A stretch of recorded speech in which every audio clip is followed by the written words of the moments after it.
मिल रहा है। Banking space हमने पहले भी बात की, जैसे विजया बैंक या फिर आईओबी, इसमें इंटरेस्टिंग ट्रैक्शन है।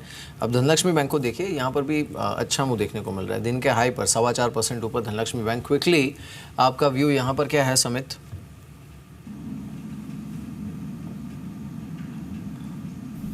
ठीक है, धनलक्ष्मी बैंक की बात करें, थोड़े इसमें जो वॉल्यूम्स रहते हैं वो इनकंसिस्टेंट होते हैं, लोअर साइड पर रहते हैं। मोमेंटम भी इसमें कुछ ज़्यादा नहीं होता है, थोड़ा लो बीटा स्टॉक है। बट इसमें आज हम अच्छा खासा पॉजिटिव ट्रैक्शन देख रहे हैं, तो ये एक्सटेंड हो सकता है 41, 42। But with in banking space अगर हमें कोई स्टॉक पिक करना है तो वो PSU बैंकिंग से PNB होगा, जिसको 142, 145 के आसपास एक अच्छा खासा बेस है और 3 दिनों से हम अच्छा खासा पॉजिटिव ट्रैक्शन देख रहे हैं। अभी भी आज ये डे हाई के आसपास ट्रेड हो रहा है, जो एक 152 का इसका रेजिस्टेंस है, it's on the verge of giving a breakout. तो हम PNB को पिक करना चाहेंगे इंस्टेड ऑफ धनलक्ष्मी बैंक। चलिए BTST STBT ट्रेड्स जान लेते हैं साक्षी से। साक्षी मौजूद है हमारे साथ। साक्षी, आज मार्केट में बाइंग तो डिफेंसिव्स में रही है, IT, pharma, FMCG।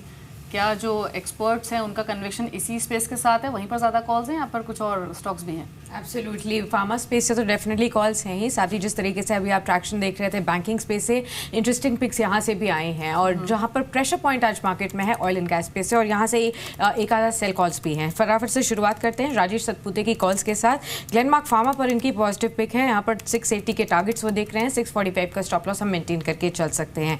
Banking space से IDFC बैंक इन्होंने चुना और यहाँ पर खरीदारी की सलाह है इनकी तरफ से। 60 के टारगेट्स के लिए नीचे में हम स्टॉप लॉस 56.50 पर लगा सकते हैं। ट्रिफिड रिसर्च के आशीष चंदानी से भी हमने बातचीत की। पहली पिक उनकी L&T है, जहां पर ये बुलिश नजर आ रहे हैं। 1805 के अपवर्ड टारगेट्स देखते हैं, 1772 के स्टॉप लॉस पे हमें मेंटेन करना है सपोर्ट। IOC पर इनकी बिकवाली की राय है और यहाँ पर ये 401 के नीचे की ओर टारगेट्स देखते हैं। 419 का स्टॉप लॉस हमें ऊपर में मेंटेन करना है। 413 के करंट लेवल्स देखने को मिल रहे हैं, 15 रुपये नीचे ट्रेड कर रहा है। प्रदीप और चंदानी की तरफ से भी आखिरी 2 कॉल्स आई हैं। बैंकिंग स्पेस से अगेन फेडरल बैंक को इन्होंने चुना है, जहां पर BTST ट्रेड इनिशिएट करने के लिए कहा है। टारगेट यहां पर 123 का बताया, 111 का हमें स्टॉप लॉस मेंटेन करके चलना होगा।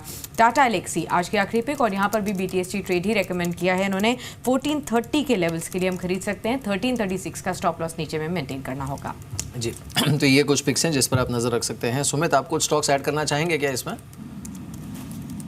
देखिए, हमने टायर स्पेस में अभी थोड़ी देर पहले भी बात करी थी। आई थिंक टायर के अंदर अपोलो टायर को ही सिलेक्ट कर सकते हैं। अपोलो टायर ऐसा लग रहा है कि आज एक ब्रेकआउट वाला मूव दे रहा है और ये यहाँ से और भी तेजी दिखाएगा। 243 के आसपास ये ट्रेड कर रहा है। प्रेजेंट लेवल पे इसमें खरीदारी बनती है। BTST के हिसाब से इसको चूज किया जा सकता है। ऊपर में इमीडिएटली हमें ये मान के चले 260 तक का मूव हमको देखने को मिलेगा। और अगर स्टॉप लॉस लगाना है तो 237 रुपए या फिर टू बी वेरी प्रिसाइज 235 का स्टॉप लॉस लगा सकते। समीत, आपके पिक्स क्या हैं कल के लिए?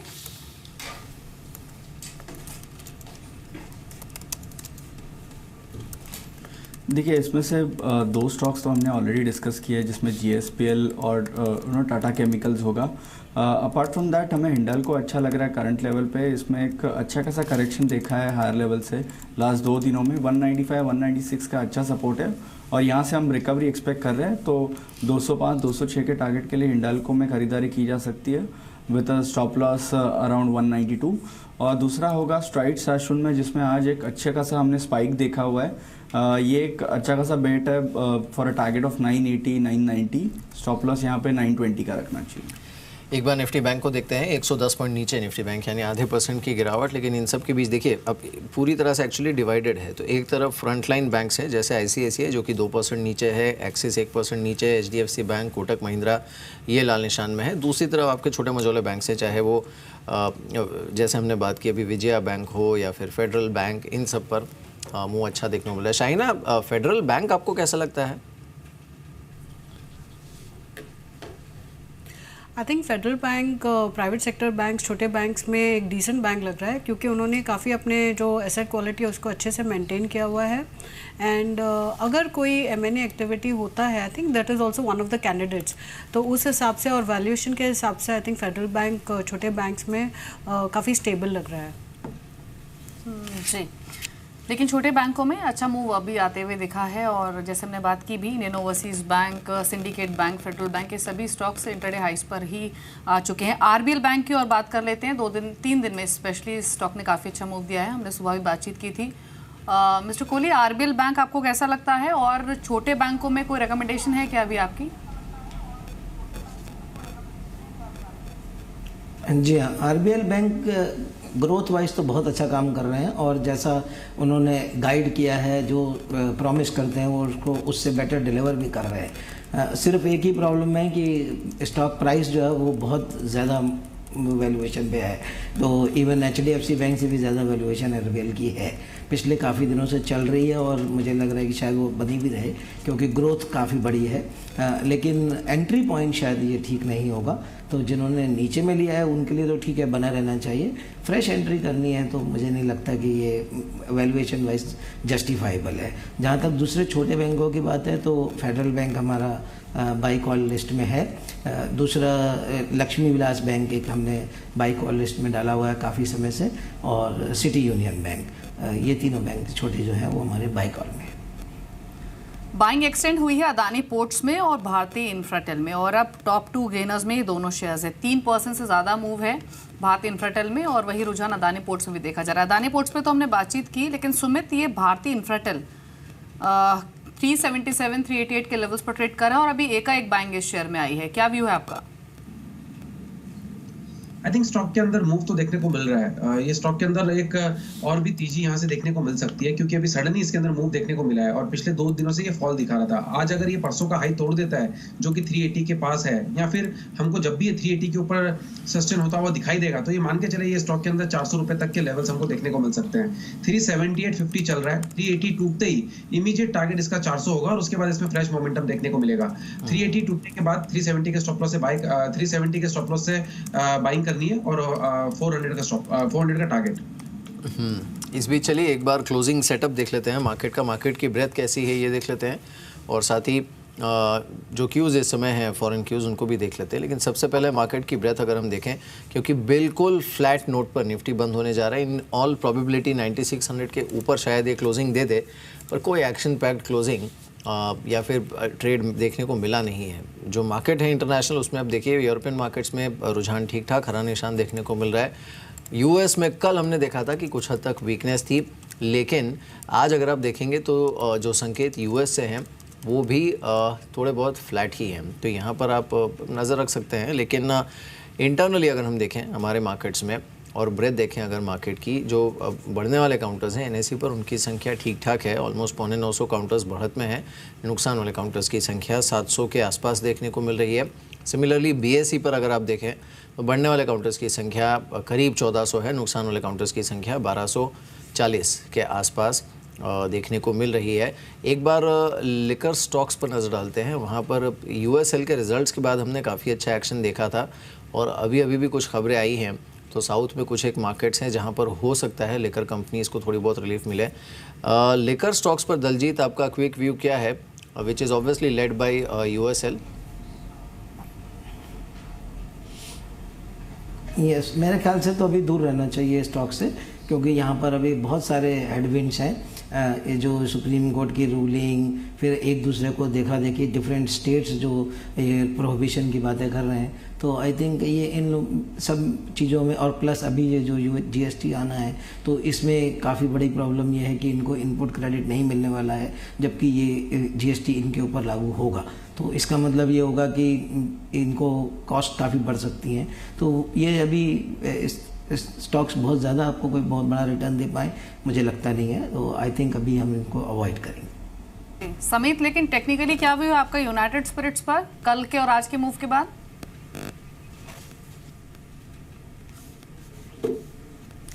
देखिए दीपाली, लास्ट 3 वीक से हम काफ़ी बुलिश है। 1900 का हमें स्ट्रॉन्ग बेस लग रहा था और विद हम एंटिसिपेशन ने हमने इसमें अच्छी खासी बाइंग सलाह दी थी। फ्रेश ब्रेकआउट कल भी हमने देखा है और कल भी हमने रिकमेंड किया है फॉर इमीडिएट टारगेट ऑफ 2420। तो हमारा पॉजिटिव बायस ये स्टॉक पे मेंटेन रहेगा। ये क्लियरली एक मोमेंटम प्ले है और ये स्टॉक में अच्छा खासा वॉल्यूम एक्टिविटी हम देख रहे हैं, तो एटलीस्ट नियर टर्म में 2420 के लेवल्स के लिए इसमें खरीदारी की जा सकती है और जिन्होंने एग्जिस्टिंग पोजीशन ली है वो डेफिनेटली इसमें बने रह सकते हैं। बिल्कुल।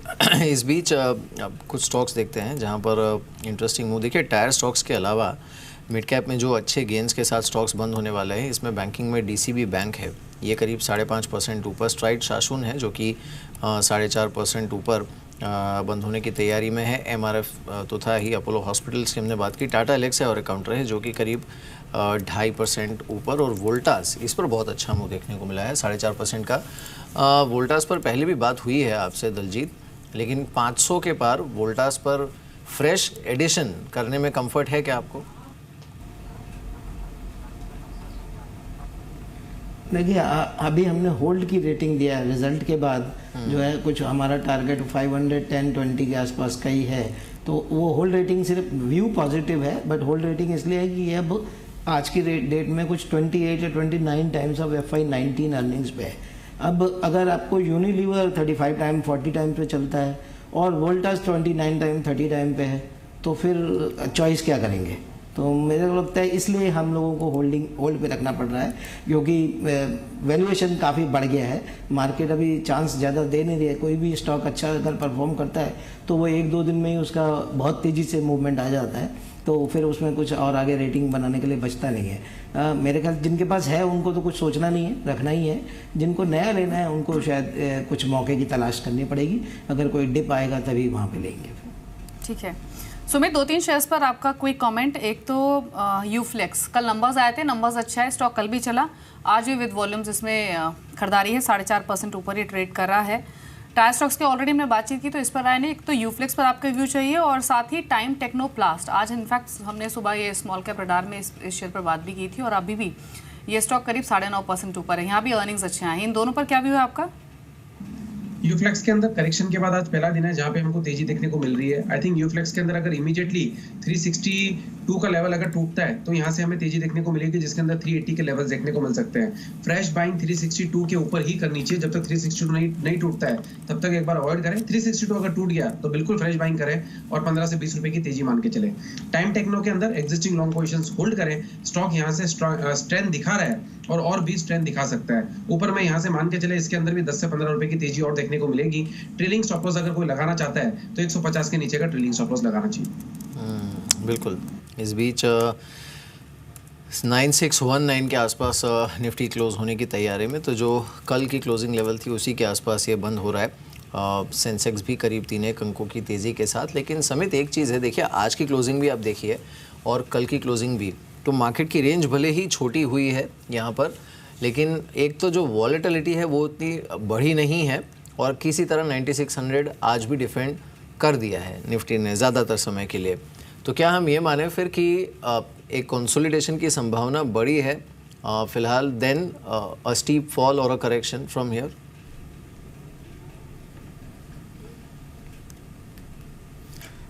देखिए अगर थोड़ा हम डायरेक्शनली बात करें तो लास्ट 4-5 महीनों में हमने एक रिलेंटलेस रैली देखी है। कोई भी एक माइनर डिप आती है 150-200 पॉइंट की, वहाँ से हम इमीडिएटली बाइंग इंटरेस्ट देखते हैं, तो वही हमने कंटिन्यू देखा हुआ है। 9600, 9700 ये टेक्निकली काफ़ी स्ट्रॉन्ग रेजिस्टेंस जोन है। हमने 4-5 महीनों में कॉशियस ये वर्ड यूज़ नहीं किया था, बट लास्ट वीक जब 9600, 9550 के आसपास निफ्टी आया है, तब से हमने हमारे क्लाइंट्स को रेकमेंड करना स्टार्ट किया कि आप ये 9600 से 9700 के जोन में आपके जो लॉन्ग्स है वो एग्जिट करना स्टार्ट कीजिए, प्रॉफिट बुक कीजिए और यहाँ पे एग्रेसिव पोजीशंस नहीं लेना चाहिए। इमीडिएटली आपको करेक्शन नहीं दिखेगा, थोड़ा मार्केट में कंसोलिडेशन होगा, स्टॉक स्पेसिफिक मूवमेंट कंटिन्यू रहेगी, बट जो एक करेक्शन ओवरड्यू है वो हमें लग रहा है कि बहुत जल्दी आ सकता है मार्केट में। मार्केट्स क्लोज होने वाले हैं। निफ्टी 9615 के लेवल्स पर 6 पॉइंट नीचे है, लेकिन जिन स्टॉक्स में बाइंग एक्सटेंड हुई है उसमें अदानी पोर्ट्स, HUL, भारतीय इन्फ्राटेल और टेक महिंद्रा, तीनों शेयर्स 3 से 4% की बढ़त दिखा रहे हैं। लेकिन ये बजिंग शेयर्स हैं आपके स्क्रीन पर, जहां पर विद वॉल्यूम्स आज के सेशन में अच्छा सर्च देखा गया है। Zicom Electronics, Max Financial, Hinduja Global, Phoenix Lamp, कल भी अच्छी परफॉर्मेंस दिखाई थी स्टॉक ने, आज भी एक एक्सटेंडेड बाइंग देखी गई है। कुछ और परफॉर्मेंस को देखें तो फ्यूचर ग्रुप के शेयर्स में आज ही मोमेंटम था। फ्यूचर लाइफस्टाइल 12% ऊपर, ओमकार स्पेशलिटी 6.5% ऊपर, सुंदरम ब्रिक, सीमैक, यहाँ भी हमने ऑलमोस्ट 6% की सर्च देखी। ये ऑटो शेयर्स हैं, ऑटो सेल्स नंबर्स आज आए। मारुति के नंबर्स ने डिसअपॉइंट किया थोड़ा सा, स्पेशली एक्सपोर्ट फ्रंट पर 1% नीचे 7145 के लेवल्स पर। एस्कॉर्ट्स के नंबर्स अच्छे आए, लेकिन ये स्टॉक लाल निशान में बंद हो रहा है। हालांकि इंट्राडे में से 700 के लेवल्स को भी पार किया। आयशर मोटर्स 1% ऊपर, अशोक लेलैंड करीब 4.5% की वीकनेस दिखाते हुए नंबर्स अगेन थोड़े से वीक थे। आज खरीदारी दिखी ऑटो इंसलरीज में और स्पेशली टायर स्टॉक्स में। C8, अपोलो टायर्स, जेके टायर, MRF, इन चारों शेयर्स में हमने 3.5 से 6% तक का मूव देखा आज के सेशन में। बालकृष्ण इंडस्ट्रीज एक और टायर स्टॉक जहां पर खरीदारी थी। फार्मा की हालत देखें तो आज ज़्यादा फार्मा शेयर्स चल रहे थे। Pfizer, Apollo hospital, Divi's lab यहाँ एक्टिवनेस थी। इसके अलावा डॉक्टर रेड्डी, सन फार्मा यहाँ भी बैंक देखेगी और अरबिंदो फार्मा एक कॉप परफॉर्मर था। मार्केट क्लोज हो गए और एक सॉफ्ट क्लोजिंग हुई है। दिन भर एक रेंज में ट्रेड करने के बाद निफ्टी करीब 5 अंक नीचे 9616 के लेवल्स पर बंद हुआ है। आज 40 से 50 अंकों के दायरे में इंडेक्स घूमता हुआ दिखा। सेंसेक्स करीब 12 अंक नीचे बंद हुआ। निफ्टी बैंक और बैंकिंग स्टॉक्स को देखें तो निफ्टी बैंक अगेन 0.5% की वीकनेस के साथ ही ये क्लोज हुआ। थोड़ा सा रिकवर हुआ इंट्राडे लो से, लेकिन मिड कैप बैंकिंग वहाँ पर क्लोजिंग से ठीक पहले हमने थोड़ा वाइब्रेंसी देखी, बाइंग देखी। Specially Vijaya bank, Indian overseas bank, federal bank, RBL bank जैसे स्टॉक्स परफॉर्म कर रहे थे। लेकिन आज डिफेंसिव्स में बाइंग हुई थी, जिसमें एफएमसीजी, आईटी और फार्मा, ये 3 ऐसे सेगमेंट्स थे जो कि परफॉर्म कर रहे थे।